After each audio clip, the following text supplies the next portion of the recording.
ನಮಸ್ಕಾರ ಎಲ್ಲರಿಗೂ. ನಾನು ನಿಮ್ಮ ಪ್ರೀತಿಯ ರಾಯಚೂರು ಹುಡುಗಿ. ತಮಗೆಲ್ಲರಿಗೂ ಅಮ್ಮಮ್ಮ ಅಡುಗೆ ಮನೆ ಯೂಟ್ಯೂಬ್ ಚಾನಲ್ಗೆ ಸ್ವಾಗತ ಸುಸ್ವಾಗತ.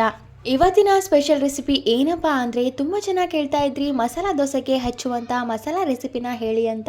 ಹಾಗಾಗಿ ಇವತ್ತು ತುಂಬ ಸಿಂಪಲ್ ಆಗಿ ಮಸಾಲಾನ ಯಾವ ರೀತಿ ಮಾಡೋದು ಅಂತ ನೋಡ್ಕೊಂಡು ಬರೋಣ. ಮೊದಲಿಗೆ ಈ ಮಸಾಲಾನ ಮಾಡಲಿಕ್ಕೆ 1 ಕಪ್ಪಷ್ಟು ಬೆಳ್ಳುಳ್ಳಿನ ತಗೊತಾ ಇದ್ದೀನಿ. ಇದನ್ನ ಸಂಪೂರ್ಣವಾಗಿ ಸಿಪ್ಪೆನ ತೆಗೆದು ಎತ್ತಿಟ್ಕೋಬೇಕು. ಹಾಗೆ ಸ್ವಲ್ಪ ಹುಣಸೆಹಣ್ಣನ್ನು ತಗೊತಾ ಇದ್ದೀನಿ. ಹಾಗೆ 1 ಟೇಬಲ್ ಸ್ಪೂನ್ ಅಷ್ಟು ಜೀರಿಗೆನ ತಗೊತಾ ಇದ್ದೀನಿ.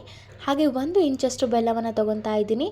ಹಾಗೆ ಮತ್ತೊಂದು ಕಡೆ ಒಂದು ಮಿಕ್ಸಿ ಜಾರ್ನ ತಗೊಂಡು ಅದಕ್ಕೆ ನಾವು ಮುಂಚೆನೆ ತಗೊಂಡಿರುವಂತಹ ಬೆಳ್ಳುಳ್ಳಿ ಆಗಿರ್ಬೋದು, ಹುಣಸೆಹಣ್ಣು ಆಗಿರ್ಬೋದು, ಬೆಲ್ಲ ಆಗಿರ್ಬೋದು, ಹಾಗೆ ಜೀರಿಗೆ, ಹಾಗೆ ರುಚಿಗೆ ತಕ್ಕಷ್ಟು ಉಪ್ಪು, ಹಾಗೆ 2 ರಿಂದ 3 ಟೇಬಲ್ ಸ್ಪೂನ್ ಅಷ್ಟು ಅಚ್ಕಾರದ ಪುಡಿನ ಹಾಕ್ತಾ ಇದ್ದೀನಿ. ನೀವು ಅಚ್ಕಾರದ ಪುಡಿ ಬದಲಿಗೆ ಬ್ಯಾಡಗಿ ಮೆಣಸಿನ್ಕಾಯಿನ 15 ನಿಮಿಷ ನೀರಲ್ಲಿ ನೆನೆಸಿ ಇಟ್ಟು ಹಾಕೋಬಹುದು.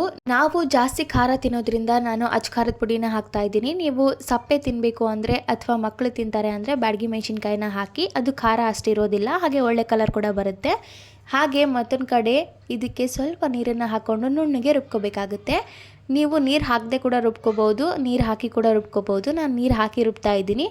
ನೋಡಿ, ನೀವೇ ನೋಡ್ತಿರ್ಬೋದು ಮಸಾಲ ದೋಸೆಗೆ ಹಚ್ಚುವಂತಹ ಮಸಾಲೆ ಎಷ್ಟು ಸಿಂಪಲ್ ಆಗಿ ಕ್ವಿಕ್ ಆಗಿ ರೆಡಿ ಆಯಿತು ಅಂತ. ಇದು ತಿನ್ನಲಿಕ್ಕೆ ಮಾತ್ರ ಸಖತ್ ಟೇಸ್ಟಿ ಆಗಿರುತ್ತೆ, ಹಾಗೆ ಒಳ್ಳೆ ಘಮ ಕೂಡ ಬರುತ್ತೆ. ಬೆಳ್ಳುಳ್ಳಿ ಕೂಡ ಖಾರ ಇರುತ್ತೆ. ಸೊ ಅಚ್ಕಾರದ ಪುಡಿನ ಅಥವಾ ಮೆಣಸಿನ್ಕಾಯಿನ ನೋಡಿ ಹಾಕೊಳ್ಳಿ. ಇದು ದೋಸೆಗೆ ಮಾತ್ರ ಅಲ್ಲದೆ ಚಪಾತಿ ಆಗಿರ್ಬೋದು, ರೊಟ್ಟಿ ಆಗಿರ್ಬೋದು, ಹಾಗೂ ಅನ್ನಕ್ಕೂ ಒಳ್ಳೆ ಕಾಂಬಿನೇಷನ್ ಅಂತಲೇ ಹೇಳ್ಬೋದು. ಇದ್ರ ಜೊತೆಗೆ ಸ್ವಲ್ಪ ತುಪ್ಪನ ಹಾಕೊಂಡು ತಿಂದರೆ ಇನ್ನೂ ಸಖತ್ತಾಗಿರುತ್ತೆ.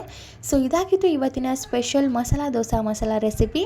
ಈ ರೆಸಿಪಿ ನಿಮಗೇನಾದರೂ ಇಷ್ಟ ಆಗಿದ್ದರೆ ಅಮ್ಮಮ್ಮ ಅಡುಗೆ ಮನೆ ಯೂಟ್ಯೂಬ್ ಚಾನಲನ್ನು ಲೈಕ್ ಮಾಡಿ, ಶೇರ್ ಮಾಡಿ, ಕಮೆಂಟ್ ಮಾಡಿ, ಹಾಗೂ ನಮ್ಮ ಚಾನಲನ್ನು ಸಬ್ಸ್ಕ್ರೈಬ್ ಮಾಡಿ. ಧನ್ಯವಾದಗಳು.